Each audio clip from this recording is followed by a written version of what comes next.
Good evening, welcome to Telangana express. నేను మీ ప్రత్యూష. బులెటిన్ల ముందుగా headlines. Congress పాలనలో పాలమూరు నల్లగొండకు కష్టాలు మొదలు. కృష్ణా జలాలపై హక్కులను కేంద్రానికి ధారాదత్తం చేశారన్న కేటీఆర్. పార్లమెంట్ ఎన్నికల్లో బీఆర్ఎస్ సత్తా చాటుదాం, ప్రజా వ్యతిరేక కాంగ్రెస్ కు బుద్ధి చెబుతామన్న కేటీఆర్.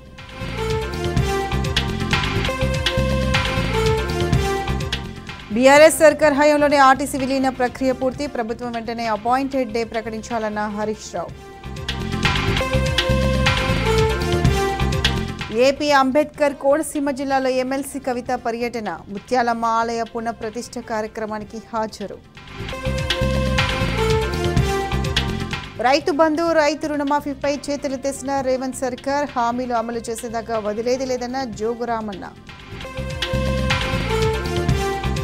మెదక్ బస్ స్టాప్లో రెచ్చిపోయిన దొంగలు, మహిళా బ్యాగుల నుంచి 8 తులాల బంగారం చోరీ.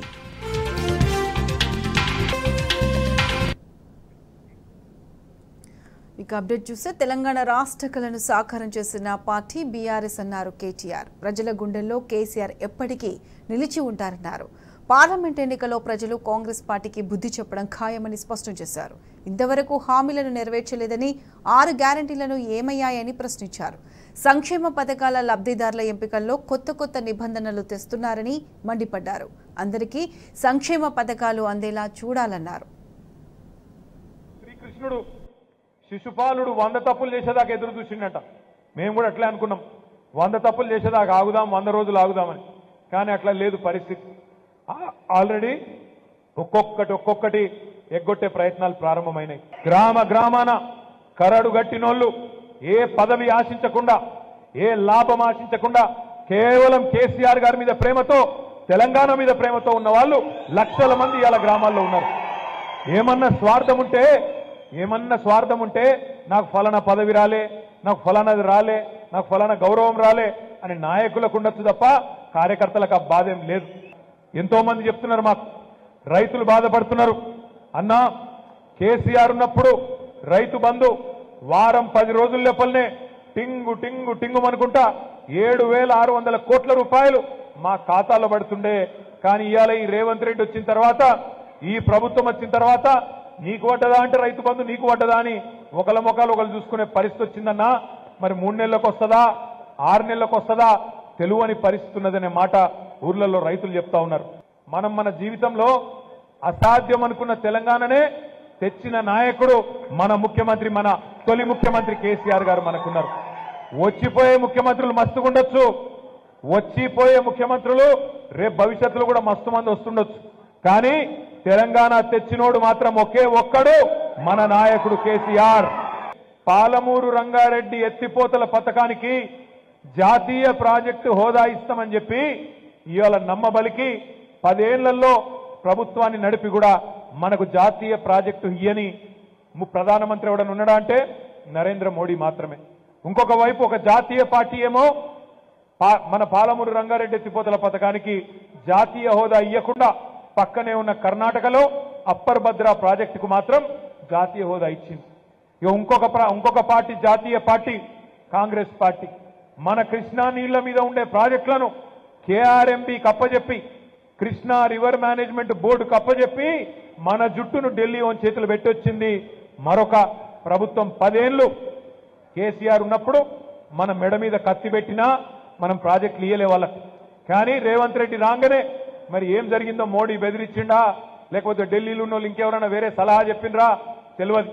మన శ్రీశైలం ప్రాజెక్టు, మన నాగార్జున సాగర్ ప్రాజెక్టు, మన జూరాల ప్రాజెక్టును తీసుకుపోయిండు ఢిల్లీ ఓన్ చేతుల్లో, మన జుట్టు అక్కడ అప్పచెప్పి వచ్చిండు. మళ్ళా మనం లొల్లి చేస్తే, మన నల్గొండలో మీటింగ్ పెడితే ఆ దెబ్బకు భయపడి వెంటనే అసెంబ్లీలో మళ్ళా తీర్మానం చేసి నేను ఇయ్యలే అని చెప్పి బుకాయించే మాటలు మాట్లాడుతూ ఉన్నాడు. ఒకడేమో కృష్ణా నీళ్లను కేంద్రానికి తాకట్టు పెట్టిండు, ఇంకొక జాతీయ పార్టీ ఏమో మనకు ఆ కృష్ణా నది మీద మనం గడుతున్న పాలమూరు రంగారెడ్డి ఎత్తిపోతల పథకానికి జాతీయ హోదా ఇవ్వకుండా దగా చేసిన పార్టీ మరొక పార్టీ బీజేపీ. అందుకే నేను అనేది, ఈ రోజుకైనా ఏ రోజుకైనా పెద్దలు చెప్తారు, ఎట్టి పనికైనా మట్టి పనికైనా మనోడే ఉండాలి. ఈ గులాబీ జెండా ఉంటేనే తెలంగాణ ప్రయోజనాలు గల్లీ నుంచి ఢిల్లీ దాకా తెలంగాణ ప్రయోజనాలు కాపాడేది ఈ గులాబీ జెండా ఒక్కటే. పార్లమెంట్లో గలం విప్పాలంటే, పార్లమెంట్లో రేపటి రోజున అక్కడ ఉండే ప్రభుత్వాన్ని కానీ, ఇక్కడ అసెంబ్లీలో ఉండే ప్రభుత్వాన్ని కానీ చెడుగుడు ఆడాలంటే, అడ్డుకోవాలంటే, తెలంగాణ కోసం కొట్లాడాలంటే మిగతా వాళ్ళకి ఆ సత్తా లేదు. కేవలం మన గులాబీ దండుకే ఉన్నది, గులాబీ సైన్యానికే ఉన్నది. కాబట్టి పార్లమెంట్ ఎన్నికల్లో మళ్ళొక్కసారి ఎక్కడ కోల్పోయిన దాన్ని అక్కడి నుంచే స్టార్ట్ చేసుకుందాం. ఈ రోజు అచ్చంపేటలో బాలరాజ్ గారు కొద్దిపాటి తేడాతో ఓడిపోవచ్చు. రేపు పార్లమెంట్ లో ఇదే అచ్చంపేటలో మంచి మెజారిటీతో తప్పకుండా మళ్ళీ తిరిగి మన పూర్వ వైభవం సాధించుకుందాం. ప్రజల సమస్యలు పరిష్కరించమంటే కాంగ్రెస్ ప్రభుత్వం దాడులకు తెగబడుతుందన్నారు బీఆర్ఎస్ వర్కింగ్ ప్రెసిడెంట్ కేటీఆర్. అచ్చంపేటలో జరిగిన నాగర్ కర్నూల్ పార్లమెంట్ నియోజకవర్గ కార్యకర్తల సమావేశంలో ఆయన పాల్గొన్నారు. కార్యకర్తలకు బీఆర్ఎస్ పార్టీ పూర్తి అండగా ఉంటుందని, దాడులను తిప్పికొట్టాలని పిలుపునిచ్చారు. రాబోయే రోజుల్లో ప్రజలకు ఇచ్చిన హామీలు నెరవేర్చే వరకు కాంగ్రెస్ ప్రభుత్వాన్ని విడిచిపెట్టేది లేదని కేటీఆర్ స్పష్టం చేశారు. దాడులు చేస్తారు, తాటాకు చప్పుళ్లకు భయపడద్దు. నేను ఒకటే అంటున్నా, దాడులు చేస్తారు. దేంతో చేస్తారు? ఎలక్షన్లలో వాళ్ళు ఇటుకలు ఇసిరేసిండ్రు. ఇటుకలేనా రాళ్ళ? ఇటుకలు ఇసిరేసిండ్రు. మనం కూడా కొన్ని రోజులు చూస్తాం, వాళ్ళు ఇటుకతో కొడితే రాళ్లతో కొట్టే రోజులు కూడా తొందరలో ఉన్నాయి. భయపడాల్సిన అవసరం ఏం లేదు. ఏం చేస్తారు? ఎక్కువ గోర్లతో గీకుతారు, పండ్లతో ఉరుకుతారు, అంతే కదా. మనకు లేవా గోళ్ళు పనులు? మనకు లేదా 60 లక్షల బలగం? వాళ్ళేదో ఇవాళ నిన్నీయాల అధికారంలోకి వచ్చి, మన దగ్గర సామెత ఉంది, మరి మీ అచ్చంపేటలు ఉందో లేదో తెలియదు కానీ, అడ్డిమారి గుడ్డిదెబ్బ అంటారు. అడ్డిమారి గుడ్డిదెబ్బ అంటారు ఇక్కడ కూడా. అడ్డిమారి గుడ్డిదెబ్బ అన్నట్టు అనుకోకుండా అధికారంలోకి వచ్చింది తప్ప కొండారెడ్డిపల్లిలో కూడా నమ్మలేవాడు. రేవంత్ రెడ్డి ముఖ్యమంత్రి అవుతాడని ముందే చెప్పింటే కాంగ్రెస్ పార్టీకి 30 సీట్లు కూడా రాకపోతుండే. ఏదో అనుకోకుండా గాలివాటంగా తంతె గారెల బుట్టలో పడ్డట్టు వాళ్ళు కూడా ఊహించుకోలే, వాళ్ళు కూడా అనుకోలే, వాళ్ళు కూడా కలగనలే. మాకు కూడా చెప్తున్నారు సాటుకు అసెంబ్లీలో, అన్న అమ్మతోటి చెప్తున్నాం, మహబూబ్ నగర్ జిల్లాలో మేము దబ్బన గెలిస్తే 5-6 గెలుస్తాం అనుకున్నాం కానీ 12 గెలుస్తామని కలలు కూడా అనుకోలేదన్నాను వాళ్ళే చెప్తున్నారు మాకు. కాబట్టి వాళ్ళు కూడా ఊహించుకోలే, వాళ్ళు కూడా కలగనలే. అందుకే అసెంబ్లీ ఎన్నికలకు ముందు ఇష్టం వచ్చిన వాగ్దానాలు ఇచ్చింది. ఏమన్నారు? 2 లక్షల ఉద్యోగాలు ఇస్తామన్నారు, 2 లక్షల రుణమాఫీ అన్నారు, అందరికీ అన్ని అన్నారు. కానీ ఇప్పుడు కుడితిలో పడ్డ ఎలకలెక్క అయింది పరిస్థితి. అధికారంలోకి వచ్చిండ్రు, ఏం చేయాలనో తెలుస్తలేదు. అప్పుడేమో అందరికీ అన్ని, ఇప్పుడేమో కొందరికే కొన్ని ఇస్తాం, కొన్ని మాత్రమే చేస్తాం, మిగతా 7 చేస్తాం. కేసీఆర్ గారు ఖజానా ఖాళీ చేసిపోయిండు అని తిరిగి మాటలు మాట్లాడుతున్నారు. అసలు ఆయన ముఖ్యమంత్రిలాగా మాట్లాడుతుండా రేవంత్ రెడ్డి? సెక్రటేరియట్కి వచ్చి లంకె బిందెలు ఉంటాయనుకొని వచ్చినా ఖాళీ కుండలు ఉన్నాయి, లంకె బిందెలు అన్ని పోయినాయి అంటున్నాడు. లంకె బిందెల కోసం ఎవరు తిరుగుతారన్నా? లంక బిందెల కోసం ఎవరు తిరుగుతాడు? మరి ఇదివరకు కొండారెడ్డిపల్లిలో ఏం పని చేస్తుండనో వాళ్ళ కుటుంబం నాకు తెలియదు, వాళ్ళ ఏం పని చేస్తుండనో వాళ్ళ చరిత్ర ఏందో నాకు తెలియదు. మీకే బాగా తెలుసు. అచ్చంపేటలో లంకె బిందెల కోసం తిరుగుతారంట. ఎవరన్నా ముఖ్యమంత్రి మాట్లాడే మాటనైనా అది? లంకె బిందెల కోసం గడ్డపారలు పట్టుకొని, తట్టపారలు పట్టుకొని, నెత్తి మీద దుప్పటి కప్పుకొని అర్ధరాత్రి దొంగలు తిరుగుతారు. ముఖ్యమంత్రులు, రాజకీయ నాయకులు తిరగరు. అవి కూడా ఎక్కడ తిరుగుతారు?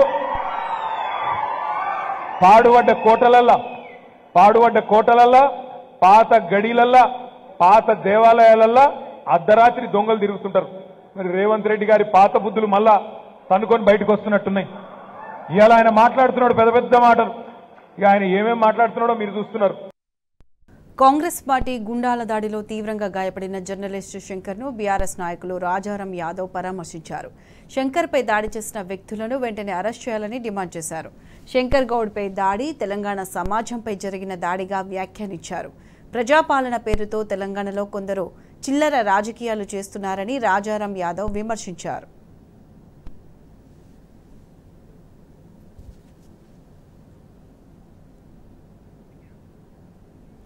భారత జాగృతి అధ్యక్షురాలు ఎమ్మెల్సీ కల్వకుంట్ల కవిత ఆంధ్రప్రదేశ్లో పర్యటిస్తున్నారు. డాక్టర్ బిఆర్ అంబేద్కర్ కోనసీమ జిల్లా పి గన్నవరం మండలం ముంగండలో ముత్యాలమ్మ ఆలయ పునఃప్రతిష్ఠ కార్యక్రమంలో పాల్గొని ప్రత్యేక పూజలు చేశారు. అమ్మవారి దయతో ఆంధ్రప్రదేశ్, తెలంగాణ ప్రజలు సుఖ సంతోషాలతో వర్ధిల్లాలని, 2 రాష్ట్రాలు అభివృద్ధిలో అగ్రగామిగా నిలవాలని ప్రార్థించారు. అమ్మవారి పునఃప్రతిష్ఠాపన కార్యక్రమంలో పాల్గొనడం అదృష్టంగా భావిస్తున్నామన్నారు. రాజమండ్రికి రావడం, రాజమండ్రి దగ్గర ఉన్నటువంటి గన్నవరం నియోజకవర్గంలో ముంగంట గ్రామంలో ఉన్నటువంటి ముత్యాలమ్మవారి ఆలయ పునఃప్రతిష్ఠ కార్యక్రమంలో పాల్గొనడం నా అదృష్టంగా నేను భావిస్తా ఉన్నాను. 400 సంవత్సరాల పైచిలకు చరిత్ర ఉన్నటువంటి ఆలయంలో అమ్మవారిని దర్శించుకోవడం అన్నటువంటిది పూర్వజన్మ సుకృతం అనుకుంటా ఉన్నాను. ఈ ముంగంట ప్రాంత చరిత్ర మనందరికీ తెలిసిందే. ఎన్నో సంవత్సరాలుగా బ్రిటిష్ వారి ముందు కూడా తలవంచకుండా మన ఆంధ్ర పౌరుషాన్ని తెలియజేసినటువంటి గ్రామం అటువంటి ప్రాంతం. మరి ఇక్కడి ప్రజలందరూ కూడా చాలా అద్భుతంగా ఆలయాన్ని పునఃప్రతిష్ఠ చేసుకొని అమ్మవారిని మన సాంప్రదాయాల్ని నిలుపుకునే విధంగా చేస్తున్నటువంటి ప్రయత్నం తప్పకుండా ఈ గ్రామాన్నే కాకుండా యావత్ ఆంధ్రప్రదేశ్ రాష్ట్రాన్ని కూడా చక్కగా కాపాడుతుందని, అభివృద్ధి పదంలో ముత్యాలమ్మ వారు మన ఆంధ్రప్రదేశ్ రాష్ట్రాన్ని కూడా తీసుకెళ్లాలని చెప్పి మనస్ఫూర్తిగా ప్రార్థన చేస్తూ మరి అమ్మవారి దయతో తెలంగాణ రాష్ట్రం బాగుండాలి, ఆంధ్ర రాష్ట్రం బాగుండాలని కోరుకుంటూ అందరూ చక్కగా ఉండాలి. ధన్యవాదాలు. ఇంత మంచి దర్శనానికి అవకాశం ఇచ్చినటువంటి ముంగంట గ్రామస్తులందరికీ ప్రత్యేకంగా ధన్యవాదాలు. Thank you. మీ దగ్గర బైక్ ఉందా? చిన్న కారు ఏదైనా ఉందా? అవేమీ ఇప్పుడు మీ మీద లేకమైనా ఆ వాహనాలు మీ పేరు మీద రిజిస్టర్ ఉంటే మాత్రం ఇందిరమ్మ ఇల్లు మీకు రానట్టే. కాంగ్రెస్ ప్రభుత్వ ప్రధాన గ్యారంటీలో ఒకటైన ఇందిరమ్మ ఇండ్ల పథకానికి దరఖాస్తుల లిస్టుతో పాటు కండిషన్ల లిస్టు కూడా భారీగానే ఉంది.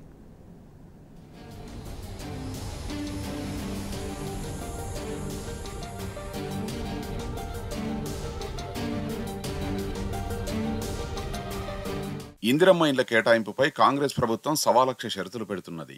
లబ్ధిదారుల సంఖ్యను తగ్గించడమే లక్ష్యంగా ప్రభుత్వం అనేక కండిషన్లు పెట్టినట్టు సమాచారం. ఇందిరమ్మ ఇండ్ల పథకానికి దరఖాస్తుల లిస్టుతో పాటు కండిషన్ల లిస్టు కూడా భారీగానే ఉంది. కరెంటు వినియోగం ఏ మేరకు ఉన్నది, ఏసీతో పాటు ఖరీదైన విద్యుత్ ఉపకరణాలు ఏమైనా వాడుతున్నారా, నెల నెలా కరెంటు బిల్లు ఎంత వస్తున్నది, ఉంటున్న ఇంటి అద్దె ఎంత వంటి అంశాలపై కూడా దృష్టి పెట్టారు. దరఖాస్తుదారుల ఆర్థిక స్థితిగతులు తెలుసుకునేందుకు రెవెన్యూ, మున్సిపల్ సిబ్బంది క్షేత్రస్థాయిలో అధ్యయనం నిర్వహిస్తున్నారు.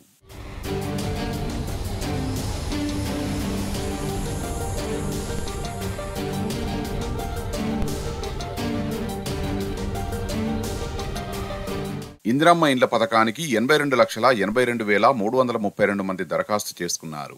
ఒక్కో ఇంటి నిర్మాణం కోసం 5 లక్షల రూపాయల ఆర్థిక సహాయం అందిస్తామని ప్రభుత్వం ప్రకటించింది. 2024-25 ఆర్థిక సంవత్సరంలో ఒక్కో నియోజకవర్గానికి 3,500 చొప్పున మొత్తం 119 నియోజకవర్గాల్లో 4,16,500 ఇండ్లను నిర్మించనున్నట్టు రాష్ట్ర ప్రభుత్వం ప్రకటించింది. ఈ పథకానికి బడ్జెట్లో 7,740 కోట్లు కేటాయించగా బడ్జెట్ కు ఇండ్ల లక్ష్యానికి పొంతన కుదరడం లేదు. ఒక్కో ఇంటికి 5 లక్షల చొప్పున 4.16 లక్షల ఇండ్లకు 20,825 కోట్ల రూపాయలు ఖర్చవుతుంది. కేటాయించింది మాత్రం 7,740 కోట్లే. అంటే 13,000 కోట్లకు పైగా వ్యత్యాసం ఉన్నది. దీంతో కేంద్ర నిధులపై ఆధారపడడమే కాకుండా లబ్ధిదారులను తగ్గించాల్సిన అనివార్యత ఏర్పడింది.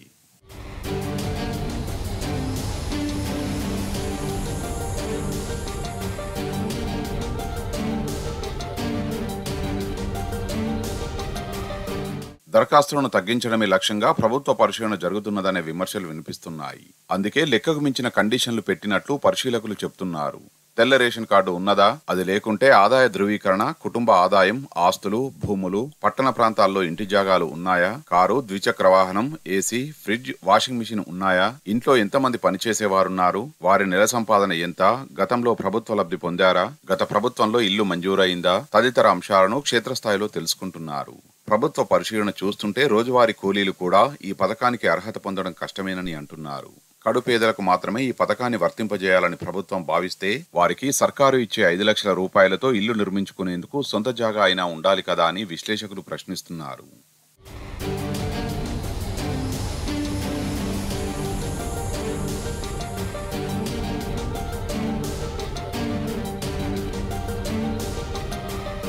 కేంద్ర ప్రభుత్వం ప్రధానమంత్రి ఆవాస్ యోజనలో భాగంగా రాష్ట్రాల్లో పేదల ఇండ్ల నిర్మాణానికి విరివిగా సహకారం అందిస్తున్నది. ఒక్కో యూనిట్ కు గరిష్టంగా 1.5 లక్షల వరకు ఆర్థిక సహాయం చేస్తున్నది.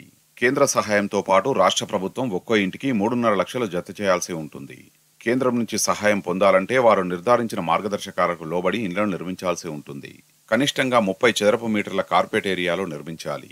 ఇందిరమ్మ ఇండ్ల పథకంలో కూడా అధికారులు ఆయా ప్లాట్ ఏరియాలకు తగ్గట్టుగా కనీసం 323 చదరపు అడుగులకు తగ్గకుండా గృహాలు నిర్మించేలా పలు రకాల డిజైన్లను రూపొందించారు. కార్పెట్ ఏరియా మాత్రం కనీసం 323 చదరపు అడుగులు ఉండేలా చూడాలని నిర్ణయించారు. నిర్ధారిత లక్ష్యం ప్రకారం 4,16,000 ఇండ్ల నిర్మాణానికి గాను ప్రభుత్వం ఓటాన్ అకౌంట్ బడ్జెట్లో చేసిన కేటాయింపులు లబ్ధిదారులకు ఏమాత్రం సరిపోయే అవకాశం లేదు.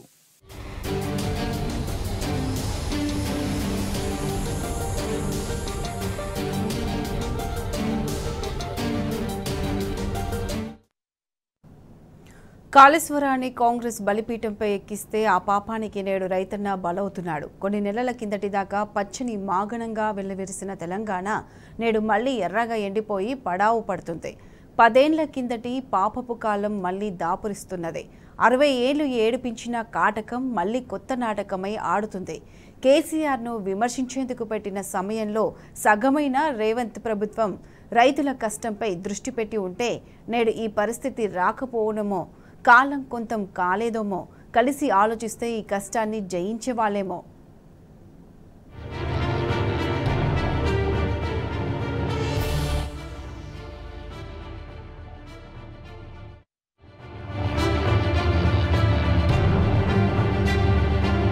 రాష్ట్ర వ్యాప్తంగా గత ఏడాదితో పోల్చితే ఈ ఏడాది నిర్దేశించిన స్థాయిలోనే వర్షపాతం నమోదైంది.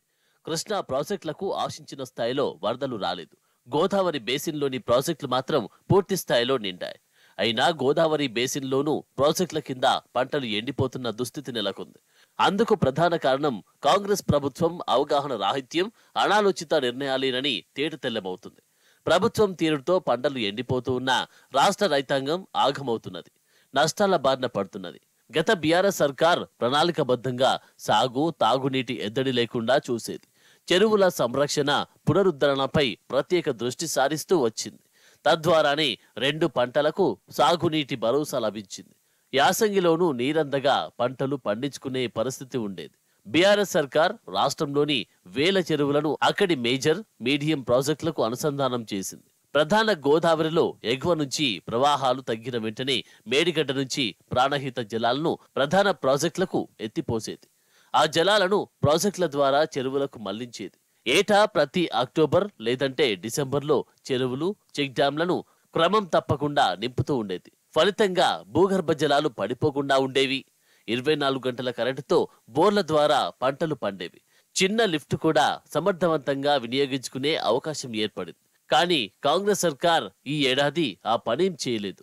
వర్షాకాలంలో మల్లన్న సాగర్, కొండపోచమ్మ సాగర్ రిజర్వాయర్లలో నిల్వ చేసిన నీటిలో కొద్ది మొత్తం విడుదల చేసి వాటి పరిధిలోని చెరువులు, చెక్ డ్యాంలను ఇటీవల నింపింది. అది అక్కడి స్థానిక రైతులు రోడ్డెక్కి డిమాండ్ చేస్తేనే.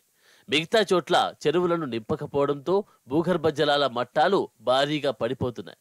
కరెంటు కోతల వల్ల బోర్లు కూడా పూర్తి స్థాయిలో నడవని దుస్థితి నెలకొంది. నీళ్లు లేక ఒకచోట పంటలు ఎండుతుంటే, నీళ్లున్నా కరెంటు లేక పంటలు ఎండిపోతున్నాయి.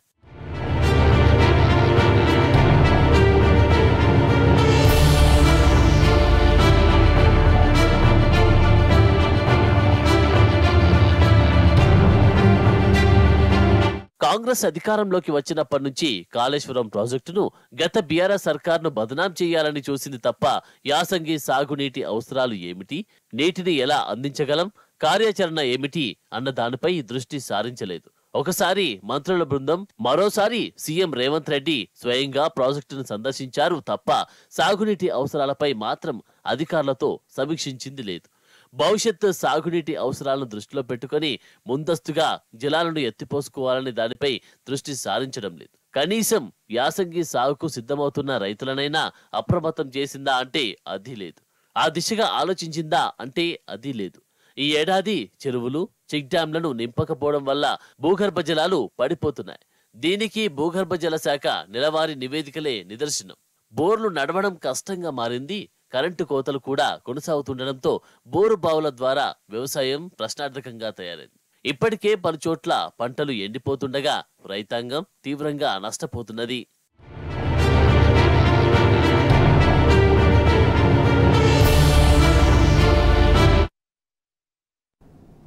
సర్కారు ధాన్యం దర్జాగా మాయమవుతుంది. ఓ మిల్లర్ సీఎంఆర్ ధాన్యాన్ని వనపర్తి జిల్లా దాటించి అక్రమంగా దాచుకున్నారు. ఆ విషయం తెలుసుకున్న మరో ముఠా దొంగతనంగా ఆ ధాన్యాన్ని తరలించుకుపోయి అమ్ముకుంటుంది. సినిమా కథలా ఉన్న ఈ ఘటన వనపర్తి జిల్లాలో కలకలం రేపుతుంది.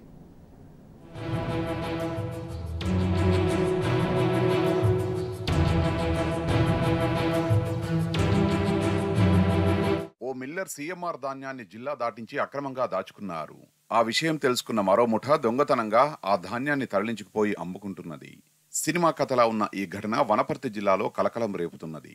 ట్విస్ట్ ఏమిటంటే దొంగ సొమ్మును దోపిడీ చేసిన ముఠా వెనుక ఓ మంత్రి ఉన్నారనే ఆరోపణలు రావడమే. ధాన్యం బస్తాలు అక్రమంగా తరలించేందుకు ప్రయత్నిస్తూ కొందరు పట్టుబడడంతో ఈ భారీ దోపిడీ వెలుగులోకి వచ్చింది.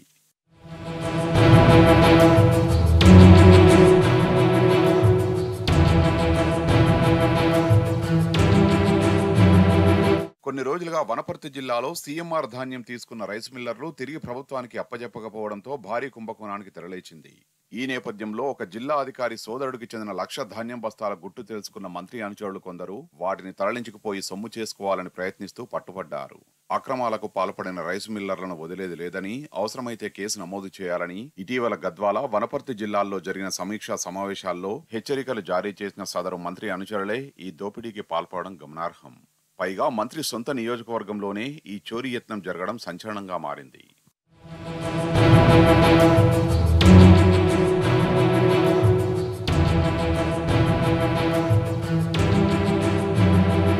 కొల్లాపూర్ నియోజకవర్గం పెద్ద కొత్తపల్లి మండలం పెద్ద కార్పాంల గ్రామానికి చెందిన కొంతమంది హమాలీల సాయంతో రాత్రికి రాత్రే ధాన్యం తరలించేందుకు పథకం వేసినట్టు తెలిసింది. 20,000 బస్తాల ధాన్యాన్ని ఇప్పటికే లారీల్లో తరలించినట్లు అనుమానిస్తున్నారు. కొంతమంది శుక్రవారం రాత్రి గోదాం నుంచి ధాన్యం బస్తాలు తరలిస్తుండగా స్థానికులు పోలీసులకు సమాచారం అందించారు. పోలీసులు వెళ్లి రాత్రిపూట ధాన్యం ఎందుకు తరలిస్తున్నారని ప్రశ్నించగా దుండగులు కొందరు అక్కడి నుంచి పరారయ్యారు. 300 బస్తాలు నింపిన డీసీఎంను మరో బొలెరో వాహనాన్ని పోలీసులు పట్టుకుని చిన్నంబావి పోలీస్ స్టేషన్కు తరలించారు. ఇక్కడే అసలు కథ మొదలైంది. పట్టుబడిన వాహనాలను వదిలేయాలని కొందరు అధికార పార్టీ నేతలు పోలీసులపై ఒత్తిడి తెస్తున్నట్లు తెలిసింది. చివరకు వనపర్తి డీఎస్పీ సిఐ రంగంలోకి దిగి ఈ వ్యవహారాన్ని చక్కబెడుతున్నట్లు ఆరోపణలు గుప్పుమన్నాయి. తరలించుకుపోతున్నది సీఎంఆర్ ధాన్యమని తెలిసినా సివిల్ సప్లై అధికారులు గుట్టుచప్పుడు కాకుండా తెర వెనుక తతంగా నడుపుతున్నారనే విమర్శలు వినిపిస్తున్నాయి.